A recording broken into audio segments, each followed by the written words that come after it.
ஓகேவா friends ED6 learning வாட்டுறது முதல்ல sir காட்டுறேன் பாருங்க டெமோ காட்டுறேன்.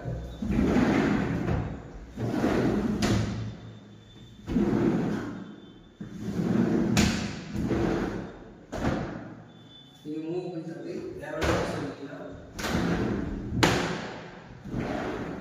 இதில் ஹேங்கிங் ராட் வச்சு நம்ம ட்ரெஸ்ஸை வால் கூட யூஸ் பண்ணிக்கலாம். இதில் ஒரு ட்ராப் கொடுத்துருவோம். அப்படியே நெக்ஸ்ட் வாங்க. இது சிஸ்டம் டேபிள். என்ன காரணம்னா இந்த சைடில் நம்ம ஹோல்ஸ் கொடுத்துருக்கோம். இந்த மூலமா வயலில் வழி சிஸ்டம் யூஸ் பண்ணிக்கலாம். டேபிள் டாப் அதுக்கு தேவையான புக்ஸ் ரீடிங் புக்ஸ் எல்லாம் வச்சுக்கலாம். நம்ம நேரம் இல்லையா ஒரு கப் காஃபியை வாங்கி இதில் வச்சு பால் டீ குடிச்சிக்கலாம். காம்பாக்டாக இருக்கா அப்படியே வந்து